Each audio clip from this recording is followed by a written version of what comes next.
بسم الله الرحمن الرحيم.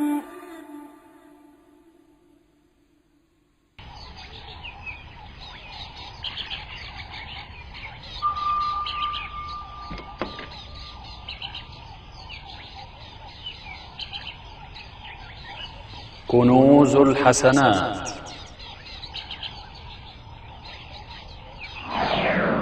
إنما يعمر مساجد الله من آمن بالله واليوم الآخر وأقام الصلاة وآتى الزكاة ولم يخش إلا الله. بناء المساجد. عن عثمان بن عفان رضي الله عنه قال: سمعت النبي صلى الله عليه وسلم يقول: من بنى مسجدا يبتغي به وجه الله بنى الله له مثله في الجنة.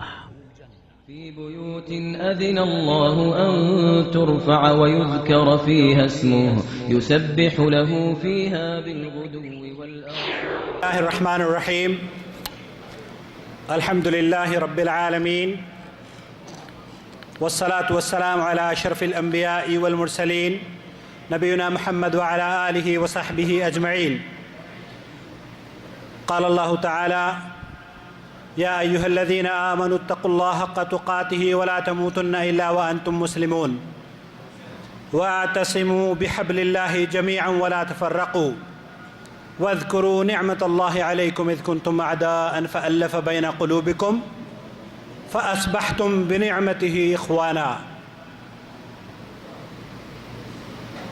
معزز علماء کرام، بزرگوں، دوستوں اور قابل احترام دینی ماؤں اور بہنوں، السلام علیکم ورحمۃ اللہ وبرکاتہ۔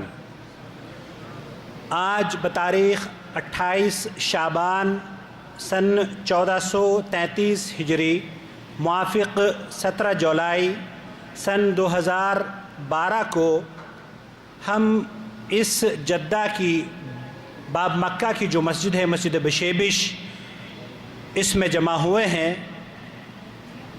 اللہ رب العالمین سے دعا ہے کہ اللہ رب العالمین ہمارے اس اجتماع پر اپنی رحمتوں کا نزول فرمائے، ہمارے جمع ہونے کو شرف قبولیت عطا فرمائے، اور ہمیں اسلام کی باتوں کو سن کر ان پر عمل کرنے کی توفیق سے نوازے۔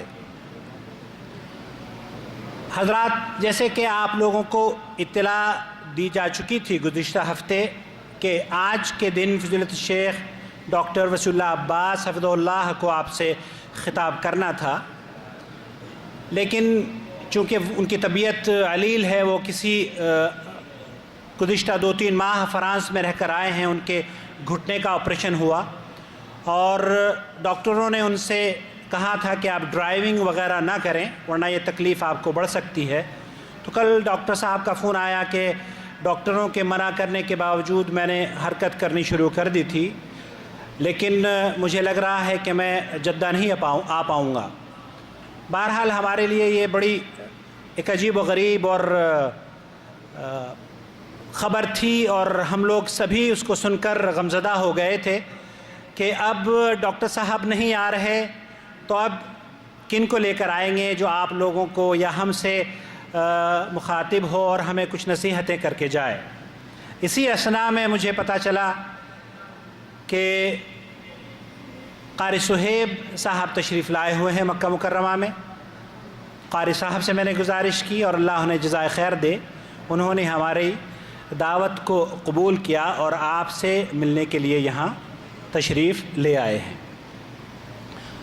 حضرات، قاری صہیب احمد میر محمدی حفظہ اللہ کسی تعارف کے محتاج نہیں۔ آپ ایک مشہور بین الاقوامی قاری اور اسلامک اسکالر کے نام سے جانے جاتے ہیں۔ آپ کا شمار ان اہل حدیث علماء کرام میں ہوتا ہے جنہیں اللہ تعالیٰ نے مدینہ یونیورسٹی کے قرآن کالج اور اسلامی تعلیم کی اعلیٰ ڈگری حاصل کرنے سے اس کے شرف سے نوازا ہے۔ یہی نہیں، قاری صہیب کی خاصیت یہ ہے کہ اللہ رب العالمین کہ اللہ رب العالمین نے قرآن کریم کی 10 طرح کی تلاوت کرنے کے ملکہ سے بھی آپ کو نواز دیا ہے۔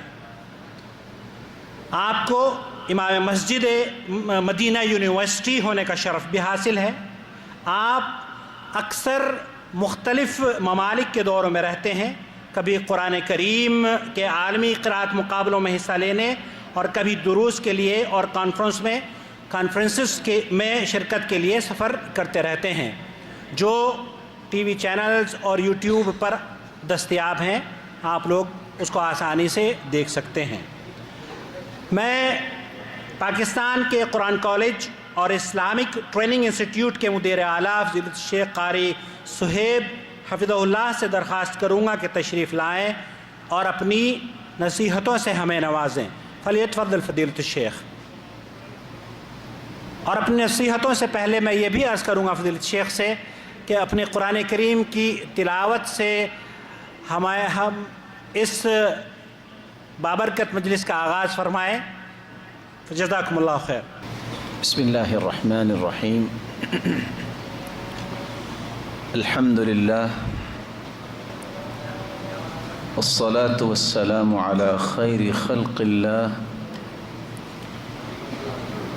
وعلى آلہ وصحبہ ومن والاه اما بعد فأعوذ باللہ من الشیطان الرجیم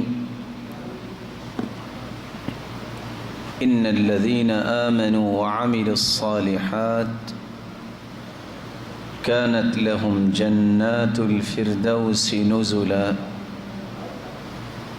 خالدین فیہا لا يبغون عنها حولا۔ انتہائی قابل قدر لائق صد تکریم سامعین مکرم، اللہ رب العزت نے انسان کو 2 چیزوں کا مرکب بنایا ہے۔ ایک انسانی جسم ہے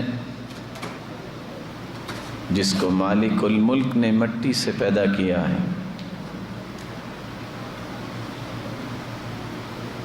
اس مٹی سے بنائے گئے جسم کی نشو و نما کے لیے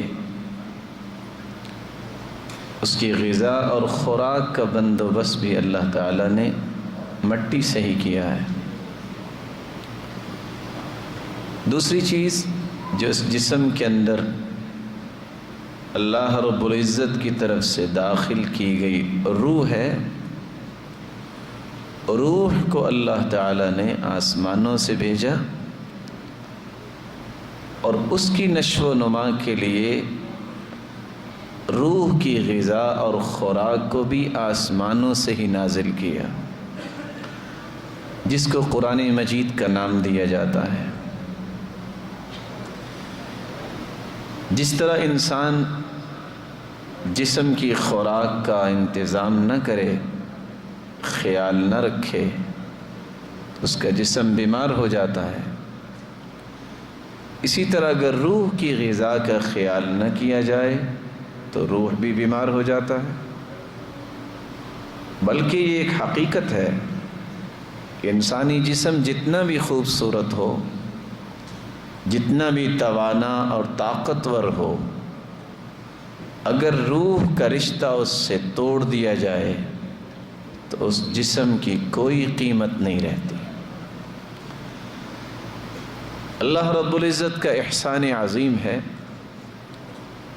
جس نے قرآن جیسی عظیم نعمت جو نوشتہ ہدایت ہے اس کو نازل کیا، اور پھر ہمارے لیے ہادی و مرشد محمد الرسول اللہ صلی اللہ علیہ وآلہ وسلم کو بنا کے بھیجا، جنہوں نے اپنی زبان مقدس سے اور اپنے اعمال مبارکہ کے ذریعے امت کی ایسی تربیت کی جس کے بارے میں قرآن نے پوری کائنات کے لیے ان کو معیار بنایا۔ رضی اللہ عنہم ورضوا عنہ، اور فرمایا فَإِنْ آمَنُوا بِمِثْلِ مَا آمَنْتُمْ بِهِ فَقَدِ اهْتَدَوْا